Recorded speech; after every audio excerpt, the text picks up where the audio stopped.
Hey guys, Mark Lester here and I'm back with another review.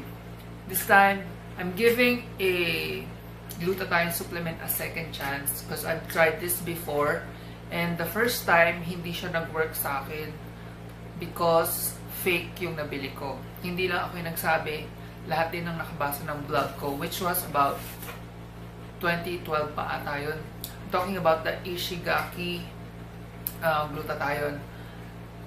Back during that time, tinikman ko yung tablet or yung capsule, yung laman, and wala siya talagang lasa siyang harina. So, walang nangyari talaga sa akin. Naubos ko yung one bottle pero walang changes. And after 3 years, I decided to give it a try again.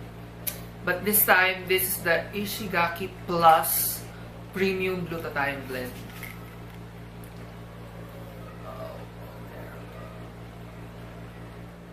Dapat talaga maging careful tayo kung saan tayo bibili ng mga glutathione supplements, especially yung Ishigaki kasi sikat na sikat to ngayon. And maraming fake. Imagine 2012 pa yun, may mga fakes na. Ano pa kaya ngayon?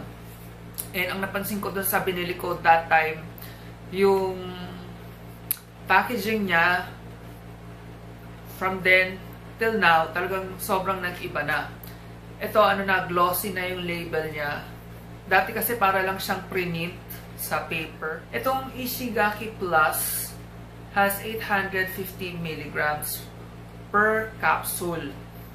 It has glutathione tripeptide. And meron din siyang NAC or NAC, which boosts glutathione levels ng ating body, kaya doble-doble, di ba? May gluta ka na, may NAC ka pa. So, gusto ko talaga siya. So, I tried this for almost a month. May natitira na lang ata mga 4 capsules sa loob kasi I wanted to do the video muna na may laman kasi I'm gonna do an iodine test din. By the way, this is available at Ageless Beauty Potions. I'll have their link in the description box. First, I want to tell you guys yung mga nagustuhan ko sa Ishigaki. Yung skin ko hindi siya nag-yellowish. So, yun yung unang-unang nagustuhan ko kasi there are glutathione na nakaka-yellowish ng skin. And na-notice ko na nagpapantay yung skin ko sa loob tsaka sa arms. Parang humahabol yung arms ko kasi usually naman darker talaga yung diba, skin natin na exposed sa araw. And ayun. In just a matter of almost 1 month, napansin ko talaga yon. Actually, weeks pa lang napapansin ko na eh. And yung iba nga, sabi nila, days lang napansin na nila. Kaya, no doubt kung bakit number 1 talaga tong Ishigaki ngayon. Ang dami-daming bumibili, sold out siya parate. And, ang hindi ko naman nagustuhan dito is, wala siyang collagen or anti-aging ingredients. Although, yung glutathione naman is an antioxidant. I think nakakabata rin siya. Pero iba pa rin yung may mga collagen, ganyan, kasi nagkakaroon ng blooming effect. Dito, medyo haggard pa rin ako tingnan, especially kapag yung nag-work ako ng the whole day. Unlike nung mga may anti-aging, napansin ko lang, blooming talaga, parang hindi ka talaga haggard. So, ang unang-unang yung mapapansin pag binuksan nyo to, yung amoy, grabe. Amoy bulok na itlog talaga.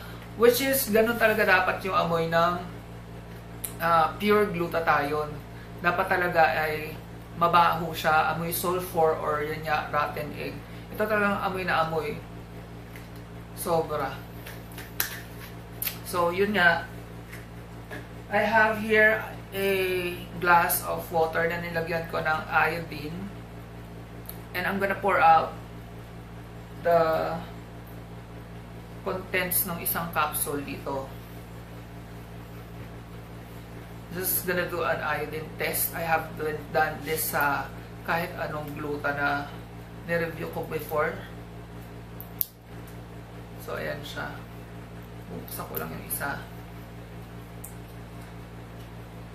So, imagine niyo na lang na yung kulay nito, yan yung skin tone nyo. Or yung toxin ng ating katawan. Tapos, lalagyan natin ng Ishigaki glutathione.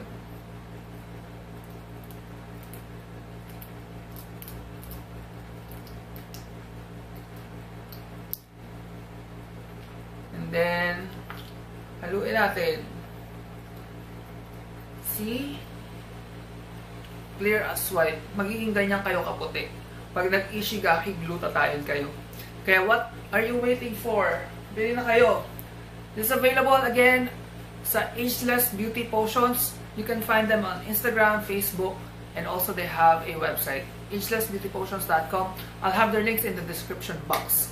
So I'm gonna give this product, the Ishigaki Plus Premium Glutathione Blend, 4 stars out of 5 stars. For me lang yun kaya may bawas na 1 star kasi nga sana nagkaroon din siya ng other ingredients na for anti-aging like collagen, ganyan. Pero opinion ko lang naman yun, guys. Like I said, kung hindi nyo naman kailangan yun, okay na okay pa rin siya. So, yun. So, yun nga, binabawi ko na yung sinabi ko dati dun sa unang-unang vlog ko about Ishigaki, which was on 2012. Hindi pa nga siya video vlog pa talaga siya. Sabi ko doon, hindi siya nag-work sa akin. Binabawi ko yon dahil yung nabili ko noon ay fake. Unlike this one, talagang authentic siya. Talagang gagana siya. So that's it for this video. Thanks again for watching. See you guys next time. Bye!